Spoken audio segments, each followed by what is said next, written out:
Est-ce que l'islam a vraiment interdit la musique? Pour tout savoir, reste jusqu'à la fin et écoute bien. Et n'oubliez pas que le prophète alayhi wa sallam a dit: celui qui entend un hadith et le comprend bien et le transmet aux autres aura les mêmes récompenses que celui qui l'a fait. Et Allah dit: Fadakir innama anta mudakir. Lasta alayhim bimushaitir illa man tawalla wa kafar. Il dit: rappelle, tu n'es qu'un rappelleur, mais tu n'es pas un dominateur sur eux, sauf ceux qui tournent le dos et ne croient pas. Ce qui veut dire, rappelle, tu n'es qu'un rappelleur, mais tu n'es pas un dominateur à ceux à qui tu rappelles, sauf ceux à qui tournent le dos à Allah et ne croient pas. Ceux-là, tu es dominateur sur eux. Alors, aujourd'hui, nous allons parler d'une question qui fait très polémique. La musique est-elle interdite en l'islam? Mais avant tout d'abord, nous allons définir c'est quoi l'islam. Et en première partie, nous allons parler de la question: l'islam a-t-elle interdit la musique? Et dans la deuxième partie, nous allons montrer que ce que la première partie espérait n'est pas ça. C'est-à-dire, nous allons montrer que l'islam n'a pas réellement interdit la musique. Et nous allons le voir. Alors, c'est quoi l'islam? L'islam est une soumission envers un seul Allah, c'est-à-dire attester qu'il n'y a qu'un seul Dieu, Allah, le monothéisme. Mais l'islam est basé aussi sur des fondements comme la foi, mais surtout à ces deux-là. Le Coran, qui est la parole d'Allah, et la Sunna, qui englobe les approbations et les actions et les paroles du prophète alayhi wa sallam. Mais le pourquoi dit-on que la musique est interdite en islam est dans ce surat Luqman, verset numéro 6. Mais avant de lire ce surat, nous allons d'abord définir c'est quoi la musique. La musique est un art de combiner des sons mélodiques ou rythmiques. Ça peut être un instrument, comme aussi ça peut être un bruit amer. Par exemple, le fait que je suis en train de vous parler, je suis en train de dégager de la bruit. Mais quel genre de bruit je suis en train de dégager? L'important ici, c'est est-ce que ce que je suis en train de vous parler est bon ou est-ce que ce que je suis en train de vous parler est mauvais. Autrement dit, que la musique est dans tout, dans nos bruits, dans nos paroles.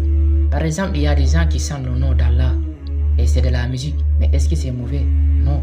Il y a des gens qui chantent le nom du prophète alayhi wa sallam, c'est de la musique, mais est-ce que c'est mauvais? Non. Ça veut dire tout simplement que la musique est dans tout et dans toutes sortes de bruits sonores qu'on entend. Raison pour laquelle il est impossible de l'interdire. Alors, la raison qui fait que les gens disent que la musique est interdite en islam est dans ce surat Luqman, verset numéro 6. Mais vous devez savoir une chose, que le mot musique n'existe nulle part dans le Coran. Et lisons bien cette sourate. Il est écrit que parmi les hommes, il y a quelqu'un qui, dénué de science, achète des présents discours pour égarer hors du chemin d'Allah. Et pour le prendre en raillerie, ceux-là subiront un châtiment avilissant. Donc, nous allons nous intéresser sur deux mots-clés dans ce verset: dénué de science et égaré. C'est quoi dénué de science? Dénué de science veut dire déprouvé de science, manque de science. Et égaré veut dire être perdu de son chemin. Autrement dit, marcher sur un mauvais chemin. Alors, si nous lisons bien ce verset, nous allons voir qu'il y a une certaine liaison avec ce hadith du prophète alayhi wa sallam. Lisons bien ce hadith. Il est écrit que ceux qui ont encouru la colère sont les juifs et les égarés sont les chrétiens. Et Cheikh al-Islam a dit: ceci est dû car les juifs ont connu la vérité mais ne l'ont pas suivi, et les chrétiens ont adoré Allah sans science. Alors que si nous lisons bien ce verset à ce hadith, le verset nous parle de dénué de science et d'égarés, alors que ce hadith nous précise qui sont ces égarés. C'est les chrétiens. Pourquoi? Car ils ont adoré Allah sans science. Alors si nous analysons bien ce verset à ce hadith, nous trouverons des sens communs. Alors lisons bien encore ce hadith. D'après Abdallah ibn Amr, le prophète alayhi wa sallam a dit: certes, Allah a interdit à ma communauté le vin, les œufs de hasard, le mitre, le tambour et le kabira, et il m'a ajouté une prière qui est le witr. Alors pour ceux qui ne savent pas c'est quoi le tambour et le kabira, ce sont deux instruments de musique.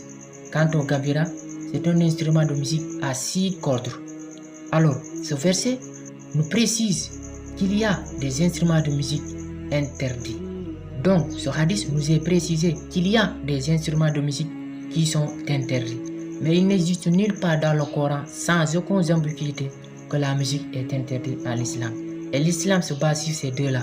Le Coran, la parole d'Allah, et la sunna du prophète alayhi wa sallam. Si ces deux-là n'interdisent pas la musique, je ne vois pas pourquoi les gens disent que la musique est interdite à l'islam. Alors, je sais qu'il y aura forcément des gens qui vont regarder ma taille, ma tête, et dire, mais celui-là, il se prend pour qui? Pour contredire les savants. Avant tout d'abord, les savants sont des êtres humains, ils ne sont pas parfaits comme moi. Et moi, je ne crois qu'à ces deux-là, la parole d'Allah et la sunna du prophète alayhi wa sallam. Raison pour laquelle nous devons apprendre pour savoir, chercher et ne pas rester là à croire tout ce que les gens nous disent. Qu'Allah nous guide, nous facilite, nous donne la sagesse et assalamu alaikum.